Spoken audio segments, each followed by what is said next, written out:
பாடமாக நாம் கற்றுக்கொள்கிறோம். கண்ணியத்திற்குரியவர்களே, ஒரு மனிதன் பள்ளிக்காக செய்கிற சின்ன சின்ன அமல்களுக்கு கூட அல்லாஹ்விடத்திலே நிறைவான கூலி. தமீமுத்தாரி என்கிற ஒரு சஹாபி, அவர் ஒரு முறை தன்னுடைய ஒரு வேலைக்காக பலஸ்தீன் வந்திருக்கிறார். பலஸ்தீன் வந்திருந்த நேரத்தில் ஒரு அழகான விளக்கை பார்க்கிறார். இரவு நேரத்தில் அந்த விளக்கு நல்ல பிரகாசமாக எரிகிறது. உடனே அந்த விளக்கை வாங்குறார். வாங்கி மதீனா வந்ததும் மஸ்ஜித் நபவியில் ராத்திரி கொண்டு வந்து வச்சிடறார். ரசூல் ஸல்லல்லாஹு அலைஹி வஸல்லம் அவர்களுக்கு இது தெரியாது. காலையில் பெருமானார் பள்ளிக்கு வர்றாங்க, பள்ளி பிரகாசமாகி ஜொலிக்கிறது. இப்போ கேட்டாங்க, யார் இந்த விளக்கை கொண்டு வந்து வைத்ததுன்னு சொல்லி. இப்போ சொன்னாங்க, தமீமுத்தாரி அவர்கள் தான் இந்த விளக்கை வாங்கி கொண்டு வச்சாங்க.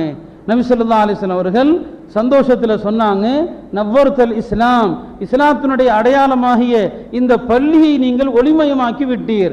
அல்லாஹ் இம்மையிலும் மறுமையிலும் உங்களை ஒளிமயமானவனாக ஆக்குவானாக என்று பெருமானார் துவா செஞ்சுட்டு சொன்னாங்க, எனக்கு ஒரு மகள் இருந்தால் உங்களுக்கு மனமுடித்து கொடுப்பேன். இந்த காரியத்தை செய்ததற்காக எனக்கு ஒரு மகள் இருந்தால் உங்களுக்கு நிக்கா செய்து கொடுப்பேன். ஏன்னா அரபுகளில் பெண்ணு கிடைக்காது, ஆண்களுக்கு பெண்கள் கிடைக்காது. இன்னைக்கு பெண்ணுக்கு மாப்பிள்ளை தேடுற மாதிரி அங்கே நேரு மாற்றமாக இருக்கும். ஆண் குமர்களுக்கு என்னங்க பெண்கள் கிடைக்க மாட்டாங்க. அப்போ சொன்னாங்க பெருமானார், எனக்கு ஒரு மகள் இருந்தால் உங்களுக்கு மனமுடித்து கொடுப்பேன் என்று பெருமானார் சொன்னாங்க. எனவே பள்ளிக்காக செய்கிற அந்த சிறிய செலவுக்கு கூட இவ்வளவு நன்மை.